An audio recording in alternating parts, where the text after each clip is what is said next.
How 64 soccer games generate more revenue than some countries make in a year. There's a number that doesn't appear on any scoreboard. It doesn't change when a goal is scored. It doesn't reset at the final whistle. It just grows, quietly, for 4 years at a time. The FIFA World Cup, 64 matches, 32 nations, 1 tournament, generates approximately $11 billion in revenue across a single 4-year cycle.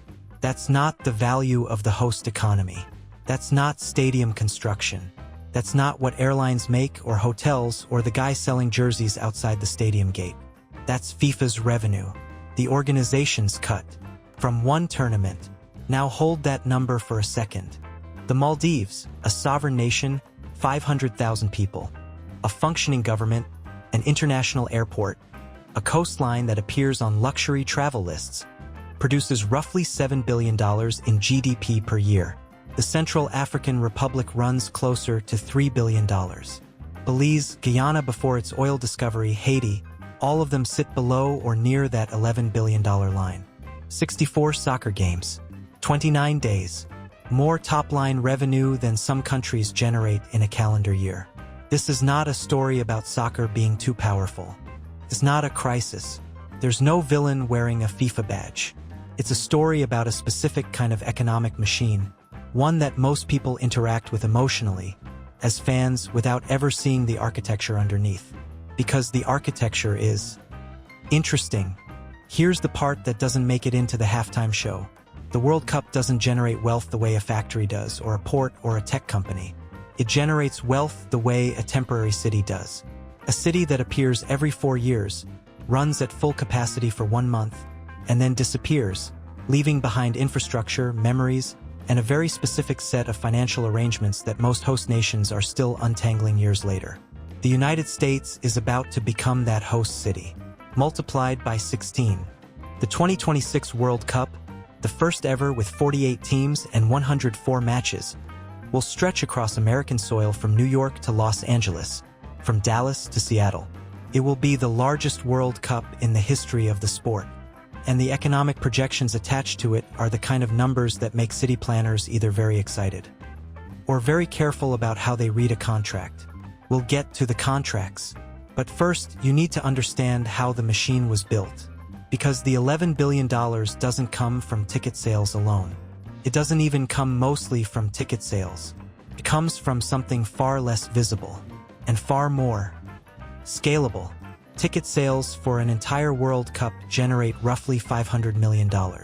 That's not a small number, but against $11 billion, it's about 4% of the total, which means 96% of the revenue comes from somewhere the cameras never point. So where does it actually come from? Think of the World Cup as a 3-layer cake. The bottom layer, the one that holds everything else, is broadcast rights. FIFA sells the right to show the tournament to television networks and streaming platforms around the world. That single layer accounts for somewhere between $4 and $5 billion per cycle. One deal with one network in one country can run into the hundreds of millions. The games haven't started. Not a single boot has touched grass. The money is already in the room. The middle layer is sponsorship. FIFA operates a tiered system. FIFA partners at the top, World Cup sponsors in the middle, regional supporters at the base. Companies like Adidas, Coca-Cola, Qatar Airways, Visa pay to attach their names to the tournament at the highest level. We're talking $100 to $500 million per partner per cycle, depending on the tier and the deal structure. These aren't advertising buys. They're closer to sovereignty leases. You're not just buying a logo placement. You're buying association with something that 5 billion people watch. The top layer, thinner but dense, is licensing, hospitality, and the official commercial program. The right to manufacture an official World Cup ball. The right to sell a FIFA-branded video game. The right to sit in a specific seat in a specific suite with catering and a credential around your neck that gets you places a regular ticket never would. 3 layers, stacked, and FIFA sits at the top of all of them. Now here's where the analogy gets useful. Most people think of FIFA as a sports organization, a governing body, the people who decide the offside rule and hand out yellow cards. But structurally, FIFA behaves more like a sovereign economic entity than a sports federation. It holds intellectual property, the World Cup brand, the trophy image, the official marks that it licenses globally. It negotiates directly with governments, not just clubs or federations. It requires host nations to pass specific legislation guaranteeing FIFA's commercial rights inside their borders during the tournament. Temporary laws, written for one event, then dissolved. That's not how a sports league operates. That's how a franchisor operates. And in 2026, the United States, Canada, and Mexico are the franchisees. The US alone is projected to absorb somewhere between $4 and $5 billion in direct economic activity. Hotels at capacity for weeks, flights rerouted, restaurants booked, local vendors, transport networks, security contractors, broadcast infrastructure, all running simultaneously across 11 American host cities. That is a genuine, measurable economic injection. The kind that shows up in quarterly GDP figures. The kind that mayors campaign on. But there's a detail buried in the franchise analogy that's worth sitting with. When a franchise opens a new location, the franchisee takes the operational risk. They hire the staff. They maintain the building. They deal with the local regulations. They absorb the costs when something goes wrong. The franchisor collects the royalty. Regardless, the US will spend. FIFA will collect. And the geometry of exactly how much goes where, that's what Block 03 is about. Because the money doesn't flow in a straight line. It flows in a shape most people have never seen drawn out. And once you see it, you can't unsee it. Draw a circle. Label it World Cup revenue. $11 billion. That's the circle. Now draw 3 arrows pointing out of it. Not equal arrows. Not even close. The first arrow, the longest one, points directly to FIFA's reserve fund and redistribution pool. Broadcast rights, sponsorship tiers, licensing. The top-line commercial revenue flows here first. Always. This is the architectural rule of the tournament economy. The franchisor collects before the franchisee sees a dollar. The second arrow points to the 32 participating nations, distributed through FIFA's prize money structure. In 2022, FIFA distributed $440 million across all teams. The World Cup champion, Argentina, took home $42 million, which sounds significant until you place it next to the $11 billion circle and realize every team's prize money combined represents roughly 4% of total revenue. The players whose names sell the jerseys take home 4 cents on every dollar the tournament generates. The third arrow, shorter, wider, harder to measure precisely, points to the host economy. And this is where the geometry gets complicated, because this arrow doesn't flow to one place. It disperses. A fan from Germany lands in New York. He books 3 nights in a hotel in New Jersey, buys a jersey from a street vendor in Queens, eats at a Brazilian steakhouse in Manhattan, takes an Uber to MetLife Stadium, buys 2 beers inside at stadium prices. The money moves through at least 6 different hands before the night is over. None of those transactions go through FIFA. All of them show up somewhere in the American economy. This is what economists call the multiplier effect. $1 of direct spending generates downstream activity, wages, inventory, tax receipts, that multiplies its original value inside the local economy.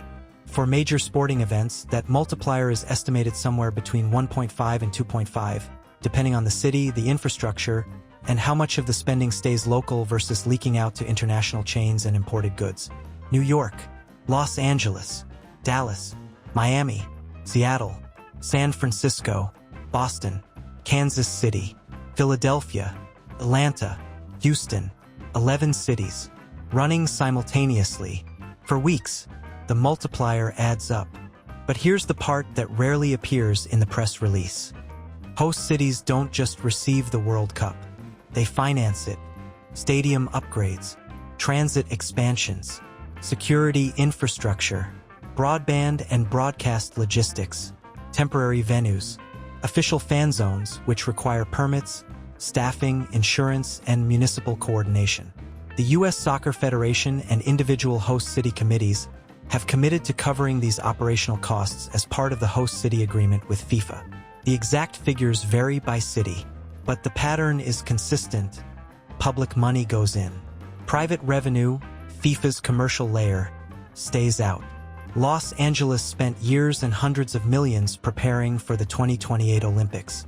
The World Cup arrives 2 years earlier, using some of the same infrastructure, stretching the same municipal budgets across 2 mega events inside 36 months. Now, this is not corruption. It's not scandal. It's not a story about bad actors in dark rooms. It's a story about contract architecture. FIFA's host city agreements are detailed, specific, and heavily weighted toward protecting the organization's commercial interests. They include clauses on clean zones, areas surrounding stadiums where only official sponsors can advertise. A local restaurant 3 blocks from the venue cannot put a World Cup reference in its window without risking a legal notice. The tournament arrives in your city. Your city absorbs the cost, but the commercial perimeter belongs to someone else. The franchisee runs the location. The franchisor owns the brand. And yet, and this is the part that makes the whole picture genuinely interesting, rather than simply unfair, the host cities still come out ahead.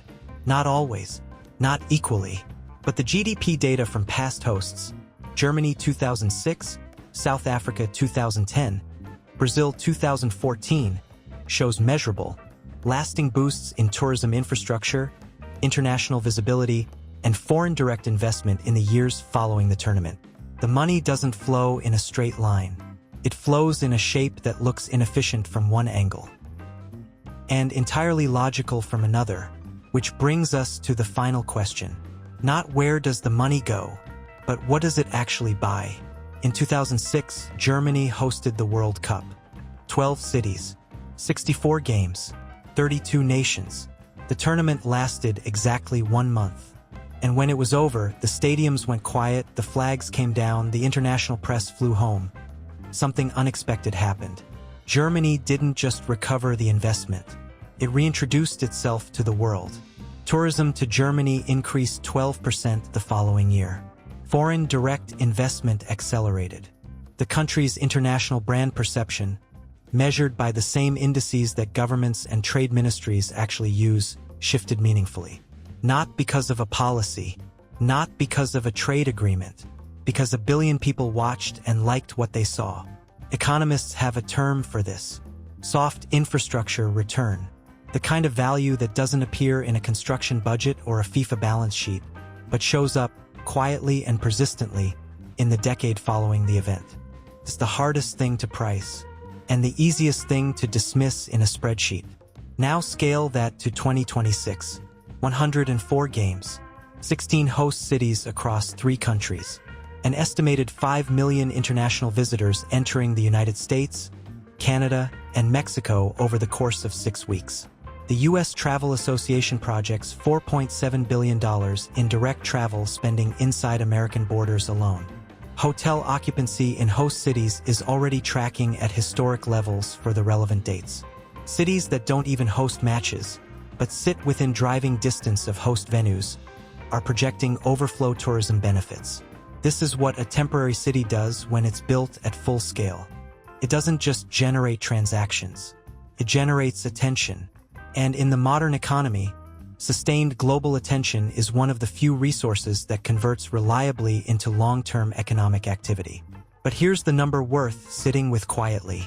$11 billion. FIFA's projected revenue for the 2026 cycle would rank as a larger annual economy than approximately 40 sovereign nations currently listed in World Bank GDP data. Tonga, Kiribati, the Marshall Islands, Sao Tome and Principe, entire governments, entire populations, entire systems of courts and roads and schools and hospitals, running on budgets smaller than what one sports organization generates from one tournament. This is not an accusation. It's a unit of measurement. It tells you something specific about how event economies work and how differently they behave from traditional industrial or service economies. A factory produces value continuously. Port moves goods every day. A tech platform compounds over years. An event economy produces value in a single concentrated burst, then disperses. The burst is enormous. The window is narrow. And the question of who positioned themselves correctly before the window opened determines almost everything about who benefits after it closes. FIFA understood this geometry decades ago. Host cities are learning it in real time. The 2026 World Cup will generate more revenue than any tournament in history. The format is bigger. The audience is bigger. The American media market, the largest advertising economy on the planet, is finally fully inside the tournament for the first time at this scale. The circle is getting larger. The arrows are staying roughly the same shape. And somewhere in that gap between the size of the circle and the angle of the arrows is a question that economists, city planners, and sports administrators are going to be debating long after the final whistle blows in New Jersey on July 19, 2026. Not was it worth it? That question is too simple. The better question is, for the architecture we agreed to, did we read the blueprint carefully enough? Because the blueprint was always available. It was just written in the language of contracts. And contracts, like soccer, reward the people who studied the rules. Before the game started,